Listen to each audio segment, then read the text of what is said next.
Et c'est parti pour BFM Politique. Bienvenue à vous si vous nous rejoignez. On est ensemble jusqu'à 13 h. Bonjour Marine Le Pen. Bonjour.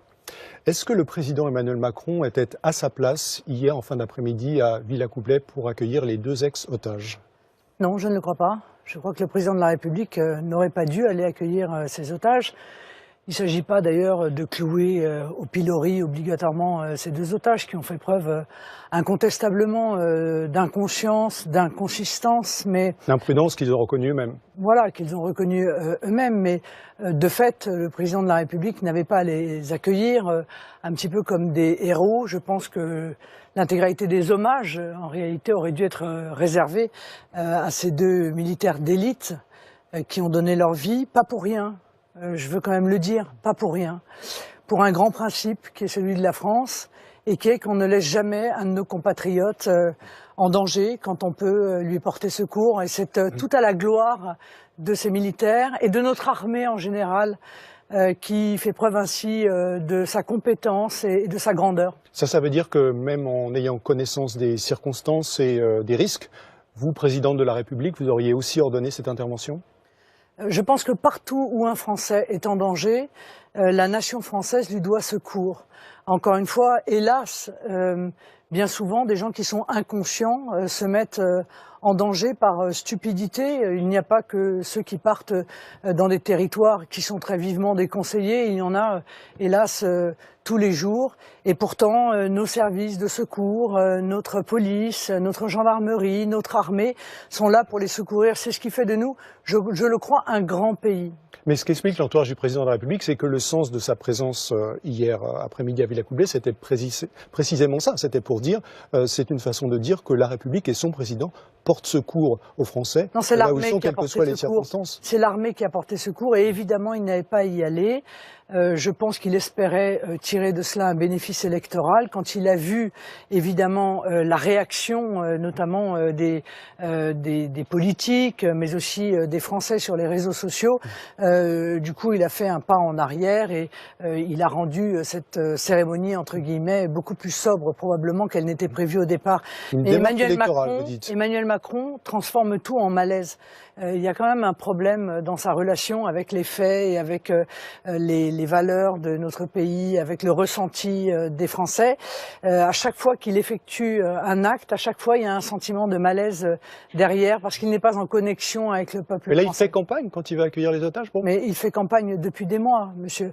Depuis des mois, il ne cesse de faire campagne. Et tout est bon pour faire campagne. Que ce soit le grand débat, que ce soit ses déplacements à l'étranger, que ce soit ces instants dramatiques, il est en permanence en campagne et il ne s'en cache même plus. Mais c'est une campagne. En le critiquant là vous-même aujourd'hui, vous faites campagne aussi d'une certaine manière. Non, je pose encore une fois un avis sur le comportement du président de la République. Je l'ai toujours fait, je le fais depuis 2 ans. C'est mon rôle de chef de l'opposition, somme toute, de le faire. Mais lui, à mon avis, aurait dû évidemment garder du recul et encore une fois réserver peut-être son accueil aux familles de ces deux militaires morts. Alors, hommage leur sera rendu, bien sûr, mardi en fin de matinée aux Invalides. J'imagine que vous y serez, bien sûr. Je ne pourrai pas y être, je serai à l'étranger, mais bien entendu, le Rassemblement national sera représenté au travers de ses députés, notamment, et de ses députés européens. Alors parlons un instant de la présence militaire française dans la région, justement. Ces soldats de l'opération Barkhane, vous les connaissez, vous les avez rencontrés, c'était en 2017, dans la dernière ligne droite de la campagne présidentielle. Compte tenu de la situation aujourd'hui, qui est d'une certaine manière un petit peu inextricable, est-ce que vous considérez que cette présence militaire française, l'opération Barkhane, c'est à peu près 4500 soldats qui sont déployés sur place, il faut la maintenir, il faut la renforcer, ou est-ce que vous dites finalement c'est le moment de faire revenir tout le monde à la maison ? Non, mais si tout le monde revient à la maison, alors nous livrons le Sahel aux djihadistes.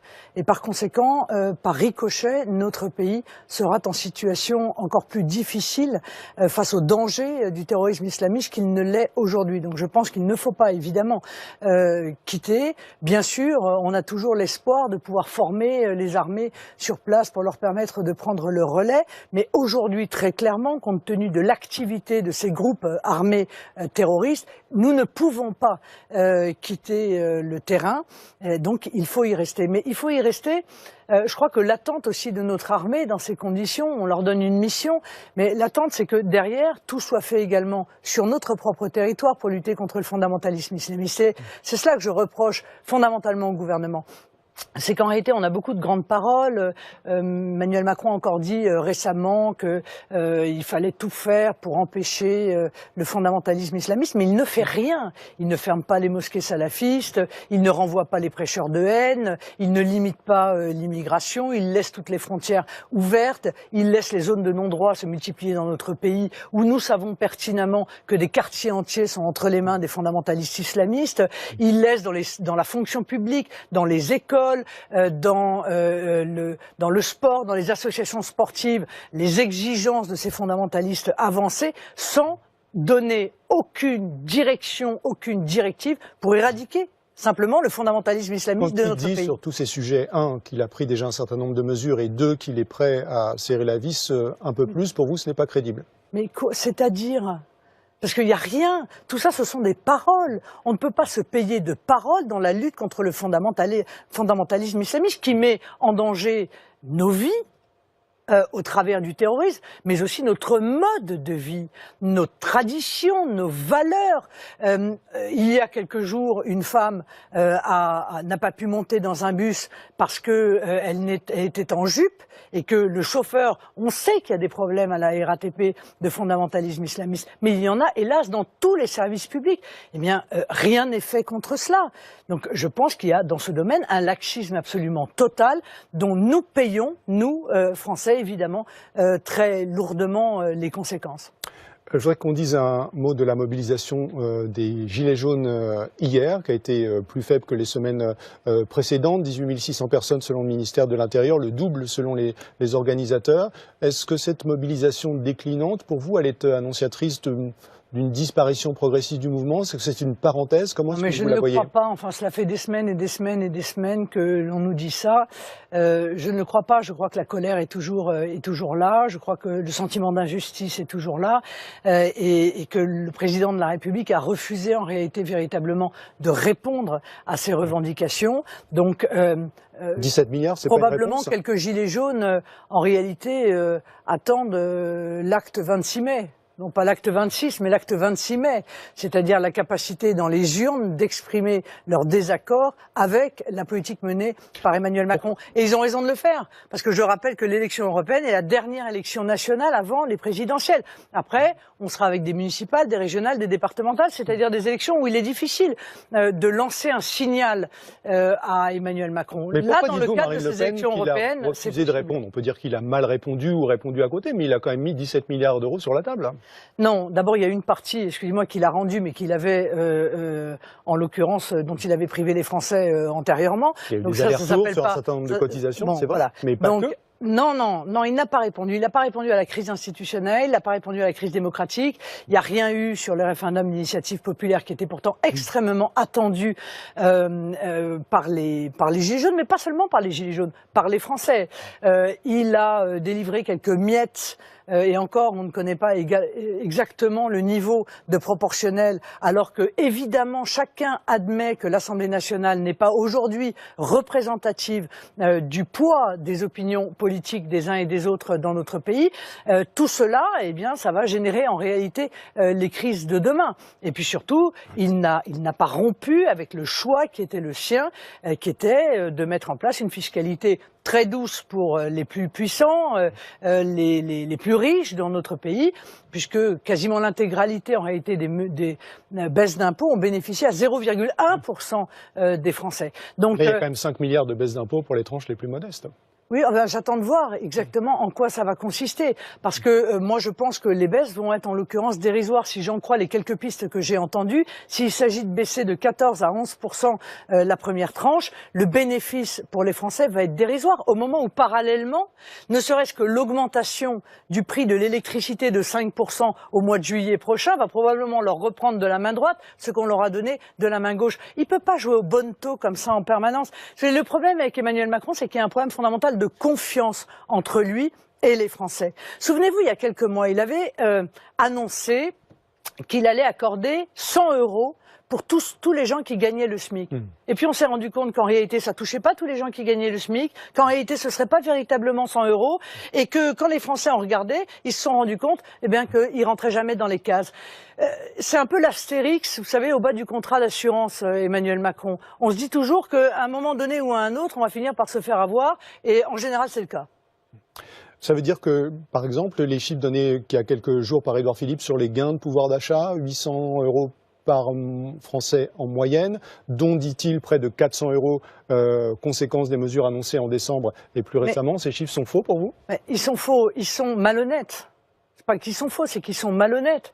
Puisqu'il inclut dans cette moyenne de baisse des impôts, il inclut la suppression de l'ISF. Oui, sauf que la moitié, c'est les mesures depuis le 10 décembre. D'accord, il inclut la flat tax, il inclut la suppression de l'ISF. Or, il sait pertinemment que ça, c'est énormément de baisse pour un tout petit peu de personnes. Alors après, c'est sûr que quand on fait une moyenne, on a le sentiment qu'on arrive à des chiffres qui sont des chiffres intéressants. Mais non, ça n'est pas la réalité. Cette manière, encore une fois, de procéder, fondée sur la malhonnêteté, je pense que ça atteint beaucoup la relation que le président a avec les Français. Alors on va parler de la campagne des Européennes. On a beaucoup commenté les sondages ces derniers jours et en particulier le fait que la liste du Rassemblement national était au coude à coude avec celle de la Renaissance. Je voudrais qu'on s'arrête sur un autre chiffre qui est quand même très spectaculaire, c'est les intentions de vote, le taux de participation, c'est 40%. Alors c'est pas nouveau, ça existe depuis une vingtaine d'années maintenant, c'est très faible. Ce manque d'enthousiasme des Français pour cette élection, comment vous l'expliquez et qu'est-ce que vous avez à dire à ceux qui nous écoutent pour les convaincre qu'aller voter à ces élections pour le Parlement européen, vous qui y avez siégé pendant 13 ans, c'est important? Alors d'abord, je pense que de manière générale, toute cette baisse de participation est la conséquence du sentiment que les Français ont de ne pas être représentés dans les assemblées qui pourtant devraient les représenter. Et je pense évidemment à l'Assemblée nationale. Je rappelle que le Rassemblement national, vous voyez où nous sommes au niveau électoral, où nous étions il y a 2 ans, où nous étions à 3 ans, il y a 4 ans et il y a 5 ans, eh bien, à je crois 0,5% du nombre de parlementaires. Donc les gens se disent pourquoi aller voter puisque de toute façon je ne serai pas Là on parle du Parlement européen et pour le coup c'est la proportionnelle. En l'occurrence, ce que je viens leur dire aujourd'hui, c'est que précisément, cette élection européenne, c'est une élection à un tour et c'est une élection à la proportionnelle. Donc s'ils votent, ils auront des élus. Et il faut absolument qu'ils aillent le faire parce que ce qui se décide aujourd'hui à Bruxelles, ça se termine dans leur village, ça se termine dans leur quartier. Aujourd'hui, toutes les décisions qui sont prises à Bruxelles ont des conséquences sur la vie quotidienne de nos compatriotes. Que ce soit la politique d'austérité qui est menée, que ce soit la réforme des retraites qu'Emmanuel Macron a repoussée bien entendu après les européennes parce que cette réforme de retraite va entraîner une baisse des retraites et probablement une baisse même massive des retraites. Eh bien cette réforme des retraites, elle a été demandée par la Commission européenne. La réforme de l'indemnisation du chômage, elle a été demandée par la Commission européenne. La privatisation d'Aéroports de Paris, elle est demandée par la Commission européenne. Donc vous voyez que ce que met en œuvre le gouvernement, ça n'est que par obéissance en quelque sorte, ce qui est très contestable bien sûr, mais ça n'est que par obéissance aux exigences de la Commission européenne. Spécifiquement ces réformes des retraites, l'indemnisation chômage a été... Ah, Spécifiquement, la Commission européenne l'a réclamé. Vous savez que régulièrement, la Commission européenne demande, fait des suggestions assez vives à chaque État. Il se trouve que à la France, ils ont réclamé ces réformes. Une suggestion assez vive, c'est pas la même chose qu'une imposition. Non mais bien, enfin Dieu merci. Enfin dans ces cas-là, sinon on supprime l'élection présidentielle. Enfin quand vous avez un président de la République qui se met systématiquement à plat ventre devant les exigences de la Commission, ça revient un peu au même quand même. Alors je crois que c'est important quand même de faire la différence. À Strasbourg, hier, la liste Renaissance était en meeting, en présence notamment du Premier ministre Édouard Philippe et d'un ancien Premier ministre Jean-Pierre Raffarin. Et la cible numéro 1, ça ne vous étonnera pas, Marine Le Pen, c'était vous. À tout seigneur, tout honneur. Il serait quand même tragique que dans cette élection, la France puisse donner le sentiment que politiquement, elle est dominée par les idées sombres du Rassemblement national. Et c'est vrai qu'aujourd'hui, si on regarde les choses avec le plus d'objectivité, qui peut empêcher ces idées aujourd'hui d'arriver en tête le 26 mai? C'est la liste de Nathalie Loiseau, c'est cette liste de rassemblement, c'est cette liste qui doit être l'image de la France. Quel est le bilan des députés européens du Rassemblement national qui abrite aujourd'hui le plus grand nombre de députés français?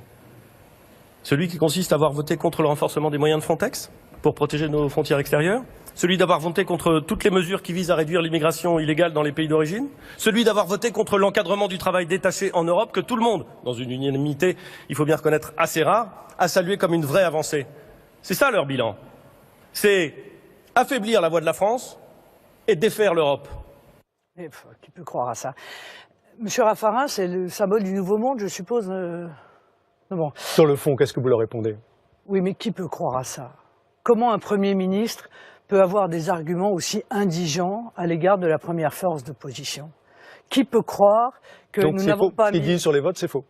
Mais c'est pas que c'est faux. C'est que, monsieur, quand on vous explique qu'on va améliorer la directive détachement des travailleurs et qu'on s'aperçoit qu'en réalité, le principe de base de la directive persiste, c'est-à-dire le fait que l'on va payer en réalité les charges dans le pays d'origine, ce qui continue évidemment à créer les conditions d'une concurrence déloyale avec nos travailleurs français. Évidemment qu'on ne vote pas cela, parce que sur le fond, on en veut la suppression de cette directive détachement des travailleurs et qu'on trouve que l'amélioration qu'ils ont apportée est dérisoire. Et d'ailleurs, c'est si vrai, monsieur, que c'est dérisoire, que jamais le nombre de travailleurs détachés n'a baissé. Il ne fait qu'augmenter année après année en France, créant une préférence étrangère à l'emploi. Et en réalité, créant pour les entreprises, comment dire, un piège mortel. Car dans un secteur, il faut que chacun comprenne ça, dans un secteur, quand une entreprise commence à faire appel au travail détaché,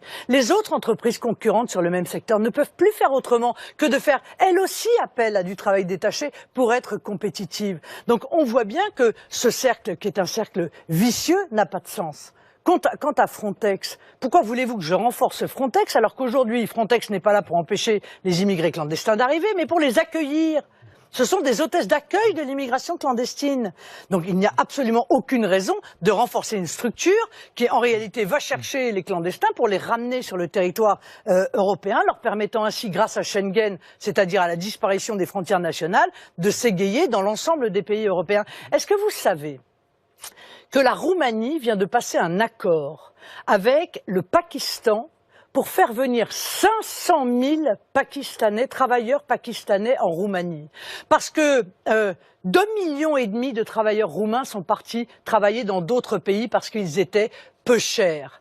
Eh bien, on va chercher des gens encore moins chers pour aller travailler en Roumanie. Mais c'est quoi ce modèle économique? Et puis c'est quoi cette vision de l'homme? C'est cela que l'on veut? Eh bien moi, ça n'est pas cela que je veux pour les 500 millions d'Européens. On va continuer la conversation dans un instant avec Olivier Beaumont, et notamment sur la question de savoir si on est plus fort pour arrêter cette immigration en étant une Europe des nations, comme vous la souhaitez, plutôt qu'une Europe qui essaye d'avancer de la manière la plus unie possible et à 15.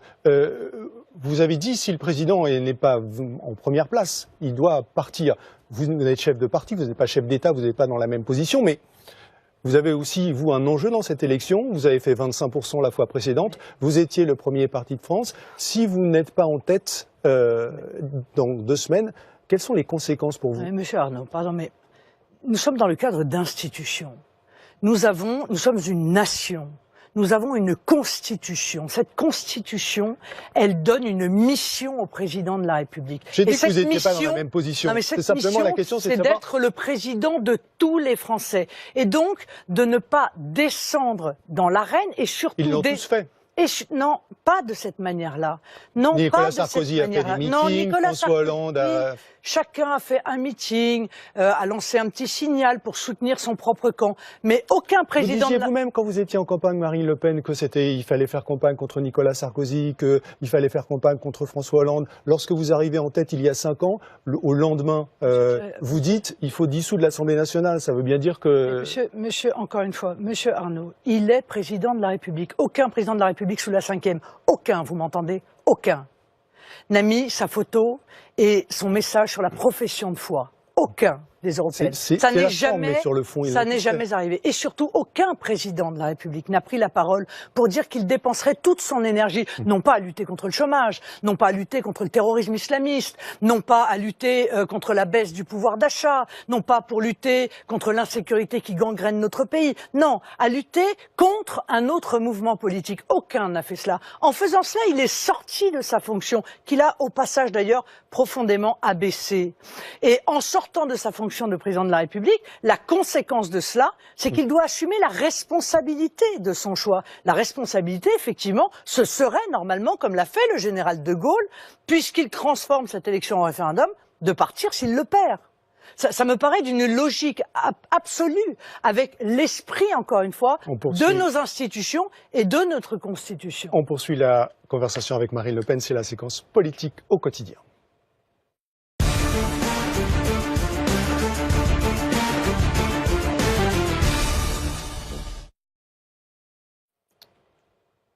Et vous avez la parole, Olivier Beaumont. Merci Thierry. Bonjour Marine Le Pen. Bonjour. Juste pour rebondir, pour poursuivre sur la question que venez de vous poser Thierry Arnaud, il y a un sondage encore ce matin qui vous place en tête pour la première fois dans ce baromètre, Harris Interactive, devant La République En Marche, 22,5 pour vous, 22 pour eux.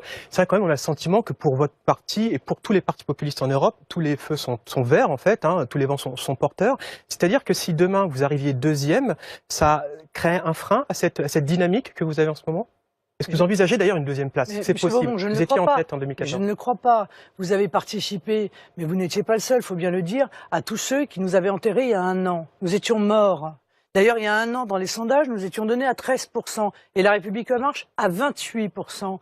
Aujourd'hui, nous sommes le premier parti de France. Justement, il y a une dynamique. Non, mais nous sommes le premier parti de France, puisqu'en réalité, la liste En Marche, c'est En Marche, plus le MoDem, plus Agir, plus les radicaux de gauche. Donc nous sommes le premier parti de France, nous sommes le premier parti d'opposition. Nous allons donc évidemment nous opposer pour gagner les futures élections, les gagner toutes si nous pouvons, les municipales, les régionales, les départementales, et bien entendu l'objectif est d'arriver au pouvoir pour appliquer nos idées. Et nous le ferons avec d'autant plus évidemment de capacité que notre place sera la première. Mais c'est pas ça l'enjeu, je vais vous dire.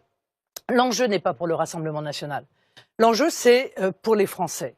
L'enjeu, c'est que si Emmanuel Macron arrive en tête, alors non seulement il va accélérer sa politique, parce qu'il se sentira légitime à le faire, mais de surcroît, il pourra même, à mon avis, se venger de ce qu'il a considéré comme étant une période d'humiliation pour lui, que lui a fait subir les Gilets jaunes. Il ne tiendra pas les conclusions de la crise qu'on vient de connaître. Je viens leur dire, si vous voulez stopper la politique d'Emmanuel Macron, sa politique que vous considérez comme profondément injuste, alors il ne faut en aucun cas qu'il arrive en tête de cette élection européenne. Et pour répondre à une de vos premières questions, c'est une des raisons majeures pour lesquelles il faut se déplacer pour aller voter. Parce que manifester dans les rues son désaccord, c'est bien entendu protégé par notre Constitution et c'est un moyen de lancer un signal, mais le meilleur signal de la révolte que l'on ressent face à une politique qui est encore une fois destructrice et injuste, c'est d'aller voter. Et ça se fait en un tour le 26 mai prochain. Alors, une question cruciale et principale dont on entend beaucoup parler, notamment dans sa dernière ligne droite, vous l'avez rappelé précédemment, nous sommes une nation, je reprends vos propos, vous êtes partisane de l'Europe des nations, même, c'est dans votre programme. En face de vous, La République En Marche, la liste Renaissance, elle oppose justement une question de puissance. Et j'ai recité Jean-Yves Le Drian ce matin dans les colonnes du journal Le Parisien. Il dit que si vous êtes seul, vous ne pesez rien face aux Chinois, aux Américains. Si on ne comprend pas ça, on se fera dépecer. Est-ce qu'il a raison? Est-ce que c'est la stratégie de la peur, quelque part, qu'il entretient? Juste deux chiffres par rapport à ça. L'Europe à 28, aujourd'hui, ça représente 15% de l'économie mondiale. C'est l'équivalent de la Chine. La France toute seule, demain, c'est 3%. C'est terrible, je vais vous dire. C'est terrible d'avoir des dirigeants politiques, en réalité, qui ont une aussi piètre image de leur propre pays, qui considèrent qu'on est un petit pays faible. Ça n'est pas la France qui est petite et faible, ce sont eux qui sont petits et faibles, et qui refusent de défendre la France, ce grand État-nation. Tout ce qui est puissant est national, en réalité. Et avec leur empire européen, ils n'ont fait que nous affaiblir. Jamais nous n'avons été aussi faibles que depuis que nous avons transféré les leviers de décision à des technocrates non élus. Mais ils nous parlent de puissance, mais ils parlent toujours de grands mots, ils parlent de paix, ils parlent de puissance. Mais qu'est-ce qu'ils ont fait derrière? Est-ce que vous croyez? Ils nous parlent par exemple de création de champions européens. Mais tout ça c'est joli sur le papier. Mais dites-moi, qui a vendu une partie de Alstom à General Electric américain? Qui l'a fait? C'est pas Emmanuel Macron. Bien sûr que c'est Emmanuel Macron qui a piloté cette stratégie qui fait qu'aujourd'hui, notre parc nucléaire militaire est dépendant des États-Unis. D'accord, mais et on cette vient nous angoisse que parler les électeurs après peuvent avoir de se dire, puissance. oui, mais ça peut aussi être une angoisse pour les électeurs aujourd'hui dans cet univers mondialisé. Non, mais La France prise en étau entre les États-Unis et la Chine. Mais je vais vous dire, mais encore une fois, la Chine est puissante parce qu'elle est une nation qui défend ses intérêts. Les États-Unis sont puissants car c'est une nation. Mais ça n'a rien à voir. Il y a des pays qui sont plus petits que nous, qui sont moins nombreux que nous et qui ont des bien meilleurs résultats que les nôtres. Pourquoi? Parce qu'ils défendent leurs propres intérêts. Seules les nations peuvent défendre les intérêts des peuples. C'est ainsi. Et seul un État stratège, c'est-à-dire un État qui intervient lorsque précisément les intérêts stratégiques du pays sont en jeu, peut être une nation puissante. Et seules des nations puissantes, ensemble, par l'intermédiaire de coopération, peuvent accoucher de très grands projets qui seront des projets mondiaux. Mais je vais vous donner un exemple. Que si on négocie face aux Chinois, 3% de l'économie mondiale, plutôt qu'en tant que puissance Europe, on est plus fort. Sûr. Mais regardez Airbus. C'est une idée fausse de dire qu'on est... Mais regardez Airbus. Airbus, c'est une coopération entre nations, ça n'a rien à voir avec l'Union européenne. Et pourtant, ça a créé un géant. C'est un fleuron Ariane, c'est une coopération entre nations, ça n'a rien à voir avec l'Union européenne, et ça a créé un géant. Là, quand il parle de l'Alliance européenne des batteries, ça m'amuse parce que notre programme s'appelle l'Alliance européenne des nations. Bon, enfin bref, l'Alliance européenne des batteries, mais c'est une coopération entre nations. Donc on voit bien que lorsque les nations qui sont puissantes coopèrent entre elles, alors il y a de la puissance. Là, aujourd'hui, l'Union européenne, en réalité, a affaibli toutes nos nations. Elle nous a mis dans une situation économique dont le moins qu'on puisse dire, c'est qu'elle est la plus mauvaise du monde, quand même. Je ne parle pas de l'augmentation de la pauvreté, de la situation sociale de notre continent. L'Union européenne, en matière de bilan, a un bilan dans ce domaine qui est objectivement déplorable. Une question sur la liste Marine Le Pen. Vous avez présenté l'intégralité des candidats. Liste Jordan Bardella. Liste Jordan Bardella. Il y a dans cette liste la présence de Gilbert Collard, actuel député à l'Assemblée nationale. Je vous écoute de l'écouter. C'était il y a quelques jours, le 1er mai, lors d'un meeting à Metz. L'Assemblée nationale est devenue un endroit où je m'emmerde. L'Assemblée est devenue une chambre d'enregistrement. Anne-Marie, tu te lèves, hein? L'Assemblée est devenue une chambre d'enregistrement. Tout est décidé par cette Union européenne, une technocratie bancaire qu'on doit foutre en l'air. Bon, il faut rappeler qu'il a été élu il y a 2 ans, Gilbert Collard. Il aurait pu dire ça aussi il y a 2 ans et ne pas se représenter. Est-ce que vous aussi vous emmerdez à l'Assemblée nationale, comme lui le dit? Non, mais je pense que au-delà de ce langage truculent qui est la spécialité de Gilbert Collard, en réalité, si l'Assemblée nationale était élue à la proportionnelle, si véritablement elle représentait les Français, alors les débats qui s'y déroulent seraient beaucoup plus intéressants. Mais le mode de scrutin actuel, qui crée des super majorités, mais qui ne correspondent pas en réalité à la majorité des opinions du pays, peut donner parfois un sentiment de lassitude. Vous posez la question de votre présence vous-même dans l'hémicycle parfois? Ah non, pas du tout. Mais vous savez, si je m'étais posé cette question, je serais reparti aux élections européennes. Non, moi je souhaite rester à l'Assemblée nationale. Je pense que notre voix y est essentielle. Et même si nous ne sommes que 7 députés à défendre des millions de Français et peut-être 22% de gens qui pensent comme nous, eh bien, nous tentons d'avoir la voix la plus forte possible en attendant effectivement que cette Assemblée soit à nouveau représentative. Une dernière question, le temps passe, concernant la liste LR et le candidat François-Xavier Bellamy. Alors on a parlé de remontada il y a quelques jours, en même temps on voit que dans les sondages ça stagne plutôt. Quel regard vous portez sur cette personnalité plutôt iconoclaste? Est-ce que vous pensez que Laurent Wauquiez doit s'en méfier à l'avenir? Non, mais moi je ne pars pas dans ces considérations politiciennes internes au parti, non, mais on voit qui ne m'intéresse pas. Certains mais grands électeurs reviennent aujourd'hui à LR, non, mais moi, alors qu'ils étaient votés par Macron il y a quelques temps. Moi, ce qui me gêne, si vous voulez, dans la personnalité, enfin pas dans la personnalité d'ailleurs, mais dans le rôle qu'on fait jouer à M. Bellamy, c'est qu'il vient dire sur tous les plateaux, et il vient promettre sur tous les plateaux exactement l'inverse de ce que LR a fait au Parlement européen dans les 5 dernières années. En fait, ce qu'il faut que les gens qui nous écoutent comprennent, c'est que le LR n'a aucun pouvoir dans le groupe PPE. Aucun, c'est la 5e roue du carrosse. Celle plutôt qui dirige le groupe PPE, c'est Madame Merkel, parce que c'est son parti, la CDU. Donc le PPE est un mouvement allemand en réalité. Ce sont les intérêts allemands qui y sont défendus et les LR n'ont aucun pouvoir au sein de ce groupe. Ils ont donc voté pour la relocalisation des migrants, ils ont voté pour la dérégulation, ils ont voté pour l'ouverture de nos services publics à la concurrence, ils ont voté pour tout ce contre quoi on se bat. Dans un petit instant avec Edwige Chevrillon pour les questions d'économie. Merci Olivier Beaumont.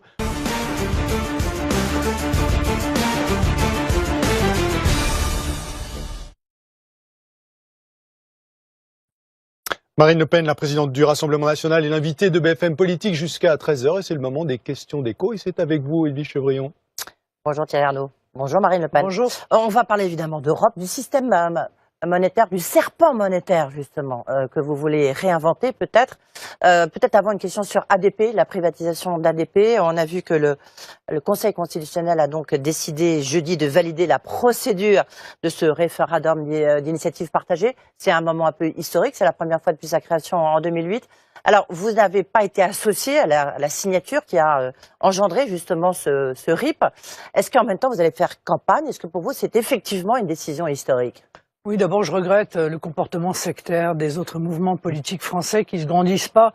Vous avez voulu participer et les autres ne l'ont pas souhaité. Évidemment, nous sommes tout à fait opposés à la privatisation d'ADP, mais malgré les mauvaises manières qui nous ont été faites, nous allons évidemment mettre toute notre énergie pour réunir ces 4 millions, enfin participer à la réunion de ces 4 millions et demi de signatures. S'il faut aller dans les cages d'escalier, tracter, etc., bien sûr nous le ferons parce que c'est essentiel de préserver ce patrimoine qui est le patrimoine des Français. Même si vous le savez, le référendum d'initiative partagée n'est pas un référendum d'initiative populaire, c'est-à-dire que le recueil des signatures n'entraîne pas automatiquement la mise en œuvre d'un référendum, mais en réalité le réexamen du texte devant l'Assemblée nationale qui peut très bien revoter de la même manière, ce qui est évidemment un danger compte tenu de ce que l'on sait du comportement des députés En Marche. Oui, en même temps, c'est la démocratie représentative des députés, donc on peut dire aussi, ils ont aussi leur légitimité à voter un texte qu'ils estiment bon. Oui, d'accord, mais le référendum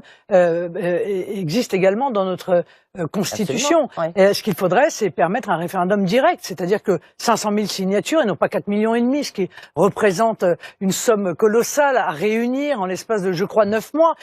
500 000, comme en Italie, 500 000 signatures devraient entraîner la mise en œuvre immédiate d'un référendum. Sur la base des propositions d'Emmanuel Macron, la démocratie représentative, ça n'est jamais qu'un mandat qui est donné par les Français à un certain nombre d'élus, et notamment aux députés et aux sénateurs. Mais en l'occurrence, celui qui reste détenteur du pouvoir dans notre République, c'est évidemment le peuple. Vous dites 500 000, est-ce qu'il faudrait 1 million, un peu comme le souhaite justement Emmanuel Macron? Non mais lui, il ne veut pas mettre en place le référendum d'initiative populaire. Il veut rester encore une fois sur ce référendum d'initiative partagée. On n'est pas obligé de changer tout le temps. Mais ça n'a rien à voir. Encore une fois, ça n'a rien à voir. Là, on va dépenser une énergie folle pour réunir des signatures pour que le texte repasse devant l'Assemblée. C'est pas du tout la même chose que ce que nous souhaitons et ce que souhaitent les Français, c'est-à-dire que le recueil des signatures entraîne la mise en œuvre d'un référendum où tous les Français peuvent s'exprimer. On parle un peu d'Europe quand même parce que c'est très important. Bien sûr. L'euro, on sait que finalement vous avez décidé qu'il fallait pas sortir de l'euro parce que vous avez bien compris que les Français étaient attachés à cette monnaie unique. Et là, vous proposez un serpent monétaire. C'est un peu le retour. On va rappeler rapidement un peu quelques cours d'histoire économique. C'était en 72, 78, création du serpent monétaire. Pourquoi est-ce que vous voulez d'abord, je vais vous arrêter tout de suite pour répondre à votre question. Peut-être pour faire une petite page de pub, moi aussi, après tout. Notre manifeste pour une Europe des nations, qui est disponible sur le site rn-européenne.fr. C'est de la publicité normale dans une démocratie parce qu'il faut que les Français sachent pourquoi ils votent et c'est notre projet. Et il est accessible. Et il est accessible. Ce n'est pas un serpent monétaire que nous voulons mettre en œuvre. Ce que nous suggérons, c'est un serpent fiscal. La réalité, c'est que vous le savez, que le marché unique avec le marché unique, le gros problème auquel on est confronté, c'est les différences de fiscalité entre les pays. Et il y a un certain nombre de pays qui, à l'intérieur de l'Union européenne, font du dumping fiscal, c'est-à-dire mettre une fiscalité pour les entreprises qui est une fiscalité extrêmement basse, et du coup, les entreprises partent et vont installer leur siège dans ces pays-là. Vous ne voulez pas de serpent monétaire. Mais non, pas du tout. Bah, moi, c'est profondément, oui. c'est profondément destructeur. Donc, ce que nous disons, En Marche propose, lui, propose quelque chose qui n'arrivera jamais, c'est-à-dire une harmonisation fiscale entre tous les pays. Il y aurait une fiscalité unique pour les entreprises. Évidemment, on sait très bien que ça ne marchera pas. Et puis en plus, je vais vous dire, moi j'y suis opposé, parce que moi je ne veux pas, que l'Union européenne impose à un pays la fiscalité qu'il doit mettre en œuvre. En revanche, je suis pour une coopération entre les nations, y compris sur le plan de la fiscalité des entreprises. Et donc je dis que sur le modèle du serpent monétaire, sur le même fonctionnement, en quelque sorte, la même technique, on pourrait très bien se mettre d'accord entre les différentes nations pour qu'il y ait un serpent fiscal, c'est-à-dire qu'il y ait une moyenne de la fiscalité des entreprises et on puisse aller un peu au-dessus ou un peu en dessous pour qu'il n'y ait pas trop de différence. Mais cette variation, vous la verriez de combien, par exemple, lorsque vous regardez ce qui se passe en Irlande ou ce qui se passe en France, qui sont un peu les deux extrémités en termes d'imposition. C'est de la technique. C'est de la technique, c'est essentiel. Non, mais c'est de la technique, c'est essentiel. Mais ce qu'il faut, encore une fois, c'est déjà déterminer quelle est la moyenne de la fiscalité des entreprises dans les différents pays. Ça donne un point limite. Après, ça se négocie entre les nations. Est-ce que on accepte 5 points de plus ou 5 points de moins et ainsi on reste dans ce ruban en quelque sorte qui évite quand même au maximum le dumping fiscal entre les pays, mais je pense que c'est beaucoup plus respectueux des souverainetés, beaucoup plus respectueux de ma philosophie qui est la coopération entre les nations. Convergence élargie en fait. Non, c'est un accord pour qu'il n'y ait pas des pays qui se permettent de faire, à l'intérieur de l'Union européenne, un dumping fiscal. Pourquoi est-ce qu'une nation souveraine qui fait aujourd'hui du dumping fiscal accepterait de rentrer dans vos négociations? Et est-ce que c'est pas à l'encontre de cette Europe des nations que vous appelez de vos... Mais non, c'est exactement l'Europe des nations. C'est exactement l'Europe des nations. Les nations se mettent ensemble pour dire comment est-ce qu'on peut faire fonctionner un marché dont, évidemment, chacun espère tirer bénéfice. Mais moi, ce que je veux dire à ceux qui nous écoutent, c'est que la déloyauté n'est pas une fatalité. La déloyauté de la concurrence qu'a créée l'Union européenne, parce que c'est sa philosophie, n'est pas une fatalité. Que l'on peut travailler sur la loyauté des échanges. C'est la raison pour laquelle nous proposons que le juste échange remplace le libre échange. C'est-à-dire que personne ne puisse tirer un bénéfice. Excusez-moi, juste je termine ma phrase. Que personne ne puisse tirer un bénéfice d'un dumping social, environnemental ou fiscal. C'est ça qui devrait être l'objectif de cette coopération entre les nations. Encore faut-il avec des conséquences peut-être sur la fiscalité en France, parce qu'on a une des fiscalités les plus élevées. Donc ça voudrait dire qu'il faudrait baisser notre fiscalité. Écoutez, si on baisse la fiscalité sur les TPE-PME, c'est une très bonne nouvelle, objectivement, parce qu'aujourd'hui, on le sait très bien, en termes de fiscalité réelle, ce sont les très grands groupes qui sont avantagés et les TPE-PME, les artisans, les commerçants qui payent plein pot.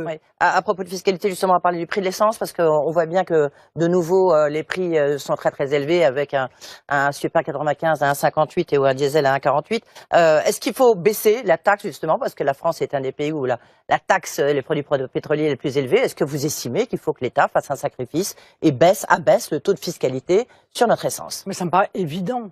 Enfin, est-ce que vous vous rendez compte tout de même que les taxes sont si importantes sur les carburants que les Français n'arrivent même plus à se déplacer. Certains font, eux, le sacrifice, en l'occurrence, de leur déplacement. Or, dans la ruralité, madame, les gens sont obligés de prendre leur voiture, y compris pour aller travailler, mais aussi pour aller chez le médecin, mais aussi ne serait-ce que pour aller à la pompe à essence, qui parfois est à 20 ou à 30 kilomètres de chez eux. À combien? Mais déjà, il faut la baisser à combien? Non, mais déjà, si on pouvait envisager de supprimer la TVA sur la TICPE, c'est-à-dire que les Français, pour beaucoup, ne le savent pas, vous payez un impôt sur l'impôt. C'est-à-dire que vous payez une TVA sur les taxes. Commençons par supprimer la TVA sur les taxes, ça fera baisser de 20% les taxes, et croyez-moi, les Français respireront un peu mieux. Merci Edwige, et c'est déjà l'heure du mot de la fin dans BFM Politique.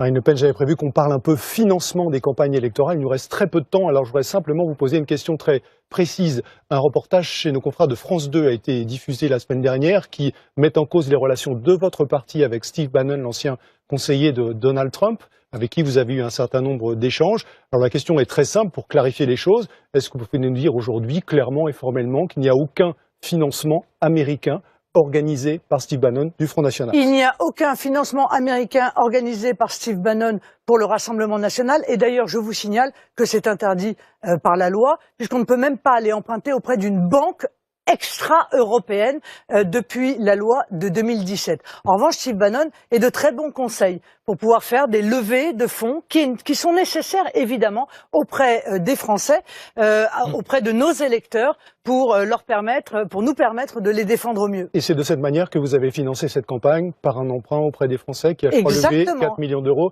Ça finance l'intégralité de la campagne? Mais oui, bien sûr, ça finance l'intégralité. Et merci de me donner l'occasion de remercier les Français qui nous ont ainsi fait confiance et nous ont prêté dans un temps record, ce qui prouve peut-être qu'ils ont, comme nous d'ailleurs, de grandes espérances pour les résultats de ces élections européennes. Merci Marine Le Pen d'avoir été l'invitée de BFM Politique.